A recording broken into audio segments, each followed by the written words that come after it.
진실로 인해 뜻을 둔다는 것은 잠시도 인해서 떠나지 않는 것을 말합니다. 그런데 잠시도 인해서 떠나지 않는다는 것을 공자가 어떻게 말씀하셨는지 2인편 5장을 보겠습니다. 자왈 부여귀 시인지 소욕야 불이기도 득지 불처야. 공자께서 말씀하셨다.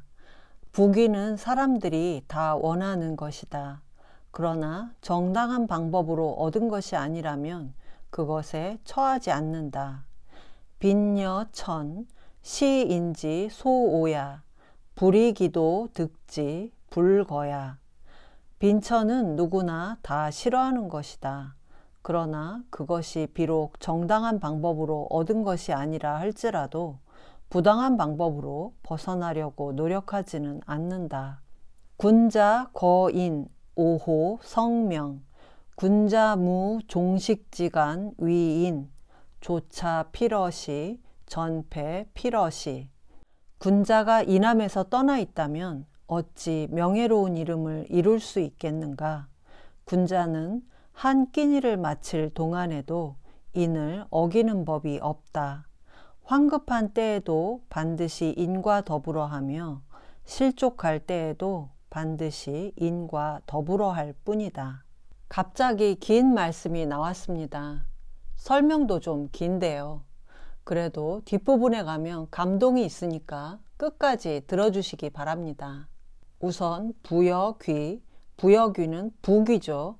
부귀는 인지 소욕, 모든 인간이 바라는 것이고, 빈여천, 빈천은 인지 소오, 모든 인간이 싫어하는 것이라는 전제가 먼저 나왔습니다. 부귀는 쾌락에 속하고 빈천은 불쾌에 속한다고 할 수 있는데, 그런데 인간이 지나치게 쾌락에만 젖어서 살 수는 없습니다. 아무리 부귀하다고 해도 하루에 10끼를 먹을 수는 없고 매일 기름지게 먹고 술과 파티를 즐기면 결국 불쾌한 후유증이 찾아오게 마련이니까요. 부귀의 좋음이 계속해서 좋은 가치를 가지려면 반드시 도덕성을 함께 가져야만 합니다.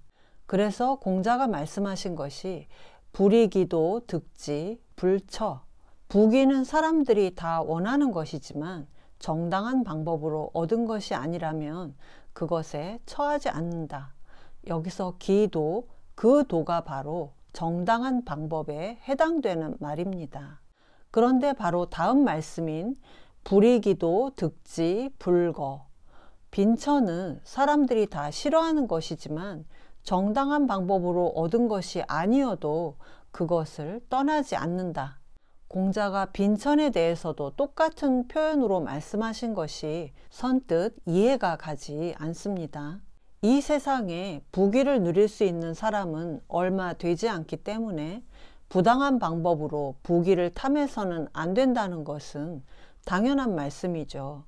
그런데 훨씬 더 많은 사람이 빈천하게 태어나는 게 현실이고 빈천하게 태어난 게 자신의 책임도 아닙니다. 이게 바로 공자가 말한 불이기도 득지에 해당한다고 볼 수 있겠죠. 자신이 처한 빈천한 상황이 정당하지 않게 느껴질 수도 있다. 그러나 그렇다 해도 벗어나려고 해서는 안 된다는 공자의 말씀인데요. 도올 선생님은 공자의 이 말씀을 인간이 살아가는 데 있어서 부귀에 처하는 것을 목표로 하거나 빈천을 벗어나는 것을 목표로 해서는 안 된다는 것으로 읽어야 한다고 하십니다.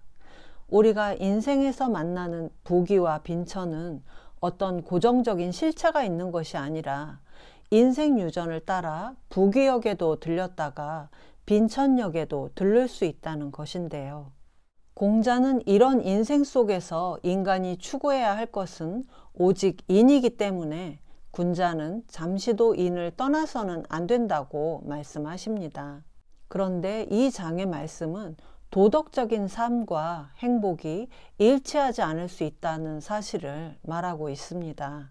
부귀하거나 빈천한 것이 도덕성과는 상관이 없을 수 있다는 건데요. 서양 철학자 칸트도 실천이성 비판에서 도덕법과 행복이 일치하지 않는다는 것을 인정했습니다. 도덕법은 그 자체로 어떠한 행복도 약속하지 않는다. 자연질서 일반의 개념상으로 행복은 도덕법을 준수하는 일과 필연적으로 결합되어 있지 않기 때문이다.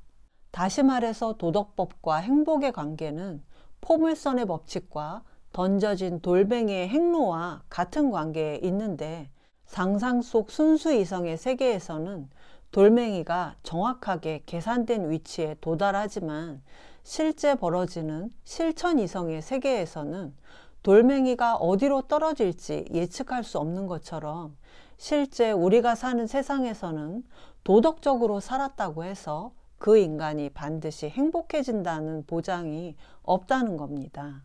여기서 칸트는 인간이 처한 비극적인 문제에 직면하게 됩니다. 도덕적으로 착하게 살아도 행복이 보장되지 않는다면 인간은 도대체 무엇 때문에 도덕적으로 살아야 한단 말인가? 이 비극을 논리적으로 해결하기 위해서 칸트는 신을 요청했습니다. 인간이 죽어서라도 자신의 덕성에 비례하는 보답을 받을 수 있다는 믿음이 있어야 도덕적으로 살 수 있기 때문인데요. 따라서 칸트의 하느님은 이미 존재하는 필연적인 사실이 아니라 인간의 실천 이성이 요청한 것이고, 이런 신의 존재로 인해 비로소 인간은 도덕적 의무를 자율적 의지로 스스로 명령할 수 있다고 봤는데, 칸트가 도덕적 삶을 위해 신을 요청했다면 공자는 신 대신 인을 요청했다고 볼 수 있습니다. 군자, 거인, 오호, 성명. 군자가 인에서 떠난다면 어찌 성명을 이룰 수 있겠는가? 오호는 감탄과 의문을 나타내는데 어찌 무엇 할 수 있는가? 이렇게 해석합니다. 오호 성명의 성명은 명예로운 이름을 이루는 것을 말하는데, 자신의 이름을 명예롭게 한다는 것은 인간다움을 이룬다는 의미가 있습니다. 인간이 그 자체로서 고귀한 존재인 것은 자율적인 삶의 의지와 함께 자율적인 도덕 의지를 갖고 있기 때문입니다. 이런 인간의 존엄성을 유교에서는 인간은 누구나 성인이 될 수 있다는 말로 표현하는데요. 그 성인의 가능성이 바로 그 사람이 가진 인에 있다고 하겠습니다. 앞서 말한 대로 인은 인간의 심미적인 감성에서 우러나오는 어떤 도덕적인 경향성인데요. 인간에게 이 인이 없다면 그 사람은 인간답지 못한 사람이 되는 겁니다. 그래서 이 장의 마지막 말씀이 군자무 종식지간 위인, 군자는 한 끼니를 마칠 시간 동안에도 인을 어기는 법이 없다. 종식지간이 바로 한 끼 식사를 마칠 정도의 시간인데, 아마도 당시에 많이 쓰던 짧은 시간을 나타내는 수거적인 표현으로 보이지만, 말 그대로 밥을 먹는 동안에도 인을 어기지 않는다는 소박한 뜻일 수도 있습니다. 위인이 인을 어긴다는 뜻입니다. 조차 필어시, 군자는 황급한 때에도 반드시 인과 더불어 하며, 전패 필어시, 실족할 때에도 반드시 인과 더불어 할 뿐이다. 여기서 조차와 전패는 각각 비상한 한계 상황을 의미하는데, 조차는 무언가 예기치 못한 상황이 갑자기 벌어진 것을 말하고, 전패는 몸이 굳어서 넘어진다는 뜻인데, 둘 다 갑작스럽게 닥친 인생의 시련기나 위기 상황을 의미합니다. 실제 공자의 인생도 이런 조차와 전패가 번갈아 찾아오는 순간의 연속이었는데요. 공자 일행이 유랑 중에 하도 고생을 하니까 공자가 이런 말을 해서 제자들의 의중을 떠보기도 했습니다. 시경에 이런 말이 실려 있다. 코뿔소도 아니고 호랑이도 아닌 것이 광야를 헤매고 있구나 했으니 나의 도에 잘못이 있단 말인가? 내가 무엇 때문에 이 지경에 이르게 되었는가? 공자는 56세에 권력의 자리에서 물러나 제자들을 이끌고 14년을 유랑했다고 하지만, 실제로는 여러 나라를 떠돌면서 온갖 고생을 했습니다. 공자를 정치적으로 핍박하고 죽이려는 사람이 있었는가 하면 노나라 수배범과 공자의 인상착의가 비슷하다는 이유로 옥에 갇히기도 했는데요.